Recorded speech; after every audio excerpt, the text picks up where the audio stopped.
उन पर कीचड़ फेंका गया।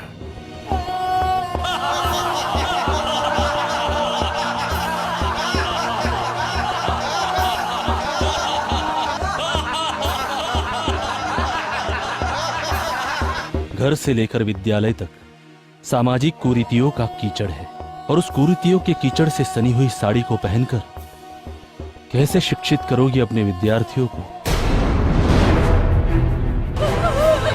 लेकिन उनके कदम अब रुकने वाले नहीं। भारत के इतिहास में 19वीं सदी का पूर्वार्ध पुनर्जागरण काल के नाम से जाना जाता है।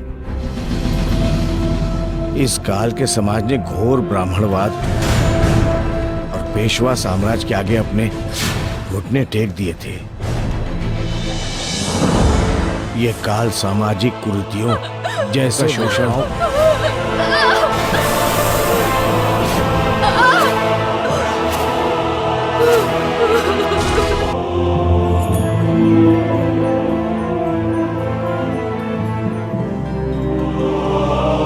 बाल विवाह,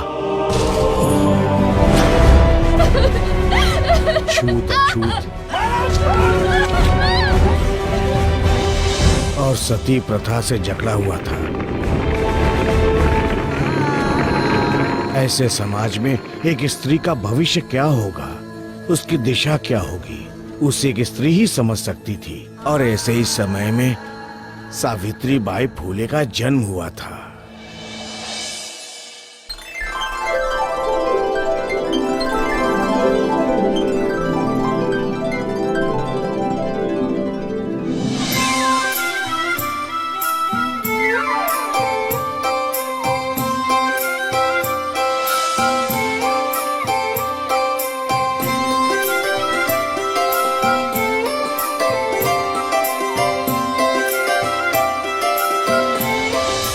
फिर क्या हुआ काका? सावित्री बाई और लड़कियों जैसी नहीं थी। उन्हें बचपन से ही पढ़ने लिखने का शौक था। 13 तिया 40। लेकिन तब के पुरुष प्रधान समाज में लड़कियों का पढ़ना एक अभिशाप माना जाता था। तुझे किसी ने बताया नहीं कि लड़की अगर पढ़ लिख जाती है तो पति के लिए उसका भोजन नहीं रह जाता, विष हो जाता है, विष। पर मैं तो पढ़ना चाहती हूँ। चल निकल यहाँ से।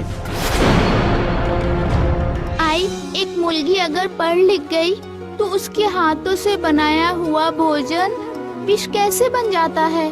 बस अब तुम्हारा लगन होने वाला है, और अगर प्रश्न ही पूछना है ना तो अपने पति ज्योतिबा से पूछना। और सावित्री बाई का विवाह ज्योतिबा फूले से हो गया।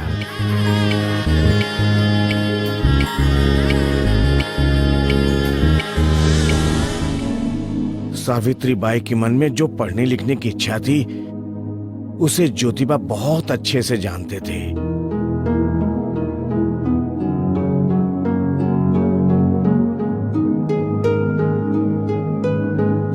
मैं जानता हूँ सावित्री, तुम हमारी तरह पढ़ना लिखना चाहती हो। मैं तुम्हें पढ़ाऊंगा, ये लो। सच? आप मुझे पढ़ाएंगे? और इस तरह सावित्री बाई की शिक्षा का आरंभ हुआ। समय के साथ साथ उनकी आयु भी बढ़ती गई और उनके बीच का प्यार भी।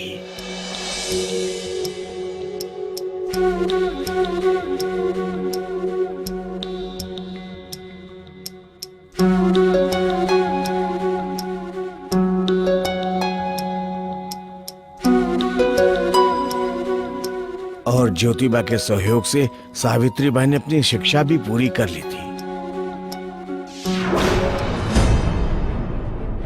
लेकिन समाज में महिलाओं की दुर्दशा उस वक्त भी नहीं बदली थी। ये क्या कर रही हो तुम? क्यों बचाया मुझे, क्यों बचाया? अच्छा होता कि मैं मर जाती।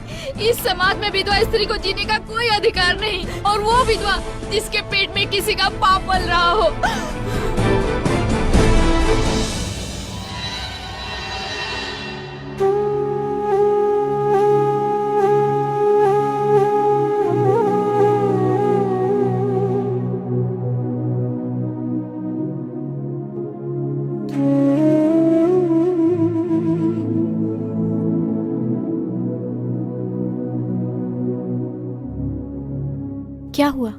आप इतने परेशान क्यों हैं? सावित्री, कितनी अजीब बात है। हम अपने आंगन को तो साफ देखना पसंद करते हैं, पर हमारे समाज को नहीं। पानी तब तक स्वच्छ रहता है जब तक वो बहता रहे। इसी तरह समय के साथ साथ हमारे विचार, हमारा समाज आगे नहीं बढ़ा तो हम पिछड़ जाएंगे, मलिन ही रह जाएंगे। क्या समस्या है जो आपको इतना विचलित कर रही है? स्त्रियों की दुर्दशा। स्त्रियों की दुर्दशा मुझसे देखी नहीं जा रही, और उस दुर्दशा का एक ही निराकरण है, विद्या प्राप्ति। सावित्री, मैंने तुम्हें शिक्षा देकर एक दिए को जलाया है। क्या हम उस एक दिए से 1000 दिए नहीं जला पाएंगे? मैं स्वयं स्त्रियों को जाकर पढ़ाऊं, यह शक्य नहीं। आप मेरे निश्चय को पूरा कर सकती हैं? आपका प्रेम ही मेरे लिए प्रतिबद्धता है। सोच लो, रास्ता बहुत कठिन है। अगर आपका साथ रहा तो नहीं लगेगा। अंधकार कितना भी गहरा क्यों ना हो, उजाला तो होता ही है ना। सावित्रीबाई फूले ने अपने पति ज्योतिबा के साथ मिलकर देश में महिला शिक्षा की नींव रखी थी, और वो देश की पहली महिला अध्यापिका बन गई थी। और उन्होंने गांव में घर घर जाकर शिक्षा के लिए आमंत्रित किया। काका, मैं आपके बच्चों को शिक्षित करना चाहती हूँ। क्या आप नहीं चाहते कि आपकी बेटियां भी पढ़ें लिखें, वो भी कुछ बने? क्या आप चाहते हैं कि वो भी वो सब भुगतें जो आप लोगों ने भुगता है? आपकी बच्चियों का भी शिक्षा पर उतना ही अधिकार है जितना कि बेटों का। आप मेरा भरोसा कीजिए, मेरा विश्वास कीजिए। नहीं करना हमको भरोसा। हमारी मुर्गियों को नहीं पढ़ाना हमको। उनके इस कदम का बहुत लोगों ने विरोध किया, और कई लोगों ने उनका समर्थन भी किया।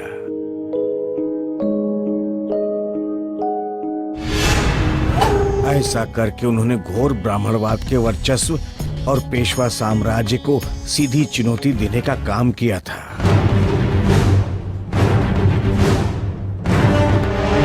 वह हमारी धार्मिक मान्यताओं को चुनौती दे, हमारी सामाजिक मान्यताओं का अपमान करे, हम ये कदाचित सहन नहीं करेंगे। आप हमारी नियति की नियमता है। आप जो उचित समझे कार्रवाई करें। इस राज्य का प्रशासन आपके साथ है। हम समाज की दुर्गति नहीं होने देंगे।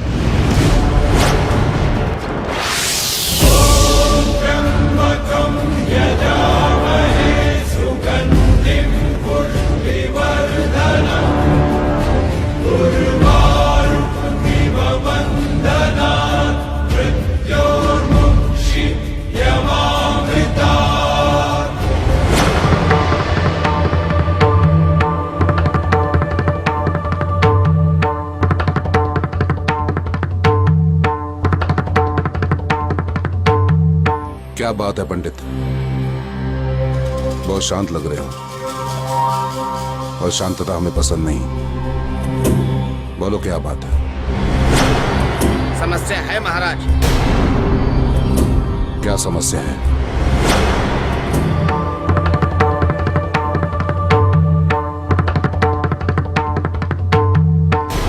जल के प्रवाह को कौन रोक पाया पंडित?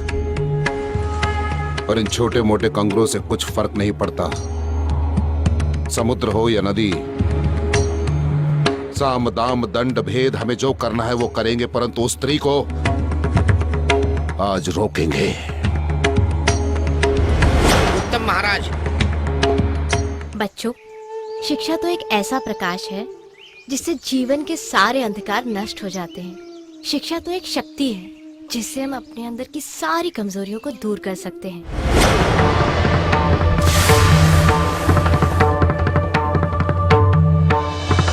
विद्या हम सब का अधिकार है। विद्या के लिए कोई ऊंच नीच छूत अछूत कुछ नहीं होता। विद्या तो एक पारसमणि है जिसे सिर्फ छूने मात्र से इंसान का जीवन स्वर्ण हो जाता है।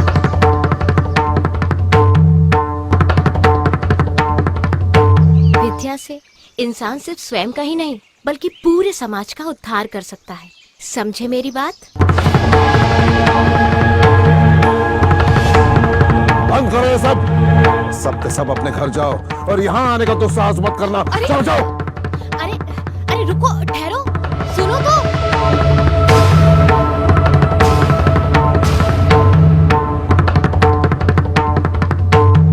रुक जाओ। इतना अंतर रखना कि तुम्हारी अशुभ छाया हम तक नहीं पहुंचनी चाहिए। हमारी बराबरी करने की चेष्टा मत करो, नहीं तो हमारा एक निर्देश तुम्हें ऐसा दंड देगा कि तुम्हारी सारी निष्ठा मिट्टी में मिल जाएगी। हम स्वयं यहाँ की व्यवस्था हैं, हम स्वयं यहाँ के दंड हैं, हम स्वयं। देखो सावित्री, यदि कल तक तुमने अपना ये प्रयास बंद नहीं किया तो कल के सूर्यास्त तक तुम सदा सदा के लिए अस्त हो जाओगे। एक सावित्री के अस्त होने से मेरा निश्चय अस्त नहीं होगा महाराज। लोगों को शिक्षित करना कोई अपराध तो नहीं। अरे हमारे शास्त्रों का विरोध करना ही सबसे बड़ा अपराध है। किसी भी शास्त्र में ये तो नहीं लिखा कि शिक्षा प्राप्ति अपराध है। तो तुम अभी हमें ज्ञान दोगी? हाँ सावित्री, हमें ज्ञान दोगी तुम? नहीं, मैं सिर्फ अज्ञानता मिटा रही हूँ। इसका परिणाम बहुत बुरा होगा सावित्री। चिंता नहीं। अरे बहिष्कृत कर देंगे तुम्हें, दाना पानी उठ जाएगा इस गांव से, बाहर निकाल देंगे गांव से तुम्हें। तो एक नए समाज का निर्माण होगा। तो तुम हमें ललकार रही हो? नहीं महाराज, ये पुकार मेरी नहीं बल्कि आने वाले कल की आहट है। अरे तुम्हारा आने वाला कल तो और भी ज्यादा दुश्वार होगा सावित्री, याद रखना। मुझे कल की नहीं, काल की चिंता है। अरे हम स्वयं काल हैं, हम महाकाल हैं। तो ठीक है, अब आप ही मेरा काल निश्चित कीजिए कि आने वाले कल को आप दुश्वार करते हैं या आने वाला कल आपको दुरुस्त करता है। आज्ञा दीजिए महाराज।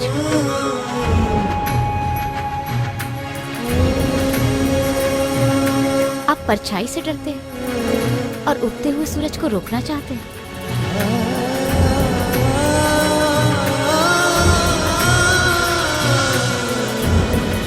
मगर पेशवाओं के विरोध के बाद भी सावित्री बाई के इरादे कमजोर नहीं हुए थे।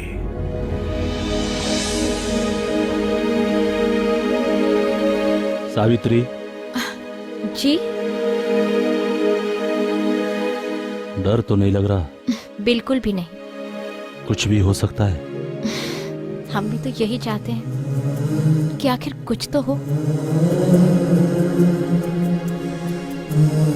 ये लो।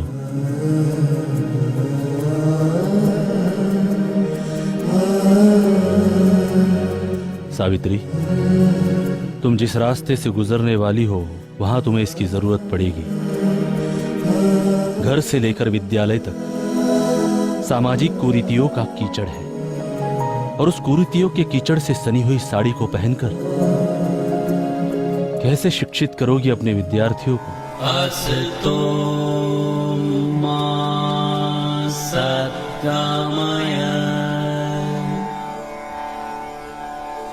तमसो समझ गए। ज्योतिर्गमय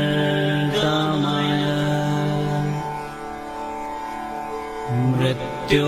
अरे वो सावित्री बाई, अरे कहाँ चली गांव की स्त्रियों को पढ़ाने के लिए? उन पर अरे कीचड़ जानती फेंका नहीं, गया। बहुत बड़ा पाप कर रही है बाप। भाई समाज के बनाए हुए नियम और रीति रिवाजों के खिलाफ सावित्री बाई ने अपने कदम बढ़ा लिए थे। घर से लेकर विद्यालय तक सामाजिक कुरीतियों का कीचड़ है और उस कुरीतियों के कीचड़ से सनी हुई साड़ी को पहनकर कैसे शिक्षित करोगे अपने विद्यार्थियों को? लेकिन उनके कदम अब रुकने वाले नहीं थे।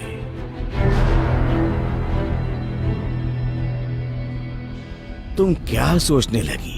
अरे ये तो सावित्री बाई के संघर्ष का आरंभ था। अंत तो अभी भी नहीं हुआ है काका। 180 साल बाद भी मेल डोमिनेटिंग सोसाइटी का माइंडसेट वही है, लेकिन अब इस माइंडसेट को बदलना है।